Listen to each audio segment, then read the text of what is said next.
People say they dislike confident people, but watch closely.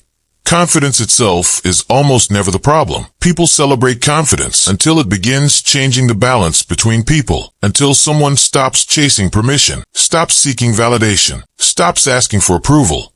And that's where the atmosphere shifts, because a disturbing question suddenly appears. What becomes dangerous the moment a person no longer needs anyone's influence? Most people never notice it because these exchanges happen silently. Human relationships are rarely built on affection alone. Beneath conversations, compliments, and small gestures, there are invisible currents moving between people. Attention, validation, influence, emotional leverage. People feel comfortable when they can read you, when they know which words move you, and which fears guide you. But the moment your patterns become harder to predict, something subtle begins to tighten in the room. Predictability gives people a quiet sense of safety, not because they consciously plan it, but because the human mind likes certainty. When people understand what affects your emotions, they feel steady around you. They know what earns your attention, what triggers your reactions, what keeps you moving in familiar patterns. Over time, social circles quietly assign roles to everyone: the helper, the follower, the pleaser. But confidence enters the room and starts disturbing the script people thought was permanent. Not every form of influence arrives looking controlling. Sometimes it wears a softer face. It sounds like advice. It sounds like concern. It sounds like guidance offered with good intentions. And often it truly is. But hidden beneath some of these moments is something people rarely notice: a quiet attachment to being needed. Influence feels harmless when dependence exists, because the more someone relies on you, or you rely on them,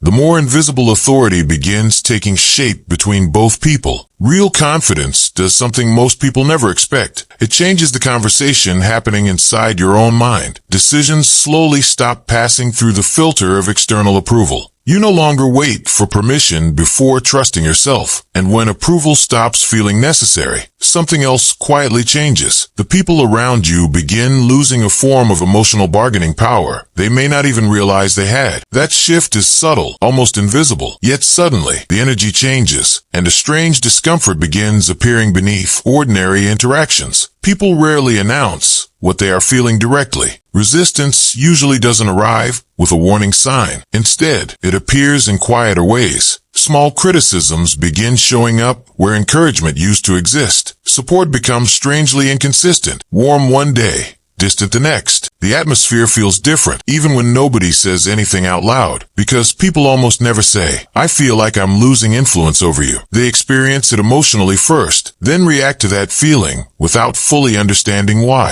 And this is where the entire picture starts changing. It was never really about confidence. Confidence was only the visible surface, the part everyone could see. Beneath it, something deeper was moving all along. The fear of losing access, losing influence, losing quiet forms of control. Confidence didn't create these hidden structures. It exposed them, which leads to a sharper question. What happens when someone becomes emotionally untouchable? People naturally organize themselves around emotional centers of gravity, even without realizing it. Dependency can create attraction because it creates a sense of closeness, but it can also create control. The more emotionally dependent someone becomes, the more invisible pull begins, shaping the relationship. But emotional independence changes that force entirely. The balance starts shifting. Suddenly, relationships are tested in ways nobody expected. Some connections become stronger under that pressure, while others begin quietly losing their stability. Something unexpected begins happening once emotional independence grows. Things that once felt hidden start becoming easier to see. Confidence acts like a filter, quietly separating what was always there. Some people genuinely celebrate your growth because your strength never threatened their connection with you. Others slowly reveal something different. They were attached to the version of you that felt easier to reach, easier to influence. Suddenly, confidence becomes more than self-belief. It becomes a detector for uncomfortable truths. People rarely fear strength itself. What they fear is losing psychological territory they quietly occupied without noticing. For many people, influence becomes part of identity, proof that they matter, that they shape something beyond themselves. And when that influence disappears, it can feel deeper than rejection. It can feel like reality itself is slipping from their hands. People said confidence was the problem, but confidence never created the tension. It revealed what was already there. Independence changes who can reach you emotionally